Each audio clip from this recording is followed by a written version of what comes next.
Support WrestleTalk! Give us a subscribe. It was hard to be not perplexed by the decision to have Randy Orton defeat The Fiend at WrestleMania 37. The report was The Fiend was always supposed to get the win, seeing as that makes the most logical sense. But Vince McMahon and Bruce Pritchard changed their minds over Mania weekend to have Orton win because, reportedly, the Orton-Fiend feud was being booked on the fly and did not have a definitive end goal in mind. The only post-Mania plan they had was for Orton to feud with Braun Strowman, but as it turns out, Randy Orton didn't want to do that and instead wanted to work with Matt Riddle as RK Bro. On the Raw after Mania, both Wyatt and Bliss's promos certainly suggested that they had also split and ended their feud, which never really actually got started. And while Bliss has been a focal point of the women's division on Raw, Wyatt hasn't been seen since. Despite a dubious report from less than reputable sources, always check where your story is coming from, folks,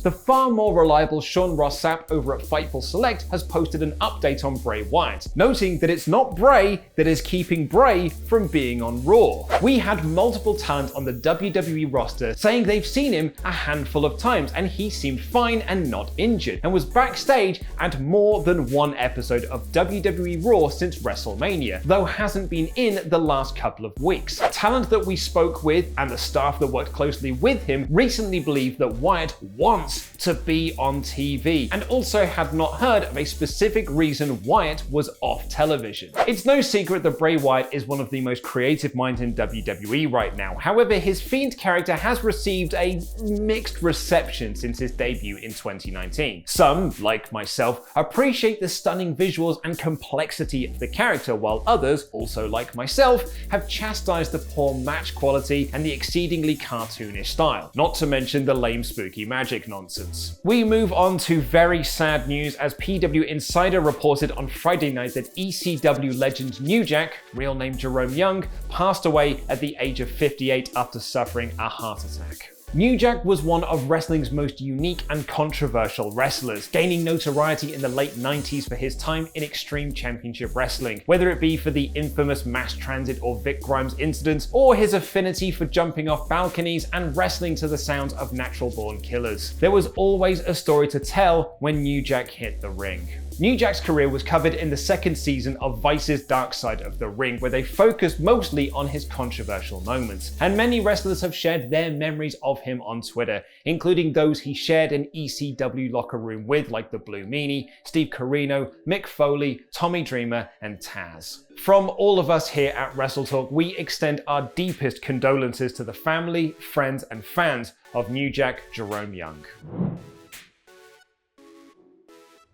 Thank you for your support on Patreon, The Roller Coaster, Robert Acosta, and Ryan B. Bad. Are you ready for a good time? Because it's time for me to review this week's SmackDown in about 5 minutes. The show opened with the best story in wrestling, and really the only reason to watch SmackDown at the moment, Jimmy Uso bringing out the tribal chief Roman Reigns, who had some words to say about Jimmy Uso, who returned last week. Jimmy Uso then came out sporting his new merchandise, which reads, "Nobody's bitch." Well, you know it's serious now, even his merchandise says the B word. Jimmy cut a great promo saying that while Roman is part of their family, he isn't all of the family. What if Jimmy and Jay won the tag team titles and Roman Reigns lost his Universal title? Wouldn't that make them the new head of the table? Reigns, who'd been his usual quiet self up until this point, snapped and shouted, "That's not how this works." In the end, a challenge was made for Cesaro to face Jimmy Uso in a match I'm sure won't get a clean finish. There is a lot to unpack here, and all of it is good. Firstly, Jay Uso was amazing in this segment, but he conveys everything you need to know about his character and emotions just through his physicality. Secondly, props to Jimmy Uso for trying to make the tag team titles feel important, which he accomplished in one line of dialogue, more than WWE have done with 5 hours of live television every week for the last 10 years. And thirdly, Roman Reigns' line of "That's not how this works" has so many levels to it. Jimmy not falling in line like Jay isn't how this works. Winning the tag titles and Roman losing his isn't how this works. Somebody else trying to take Roman's spot as the head of the table isn't how this works. There is a reason why the WWE audience are invested in this story over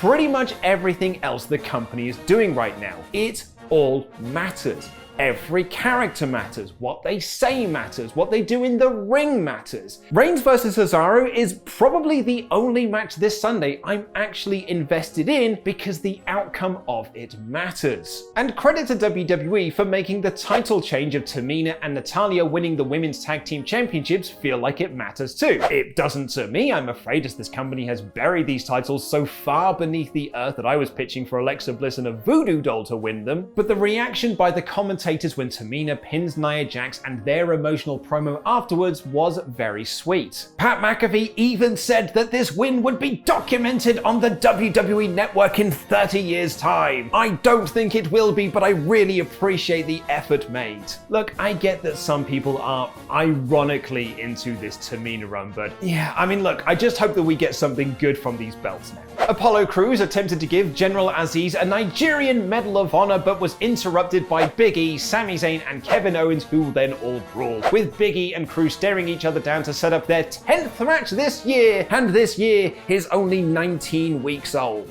Definitely not Raw or SmackDown General Manager Adam Pearce made a fatal four-way for next week over the title, which I kind of wish was on pay-per-view, but it will still be a great match.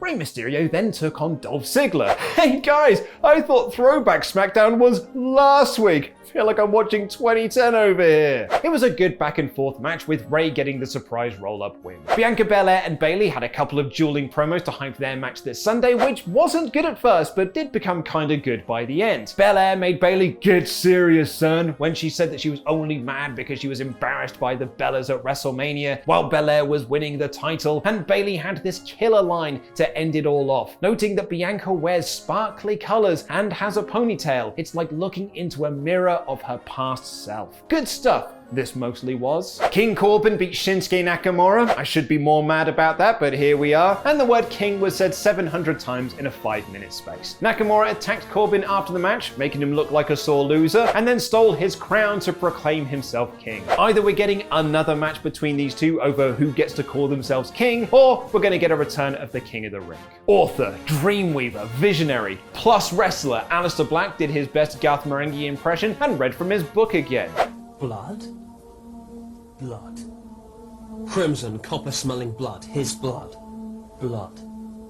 Blood. Blood.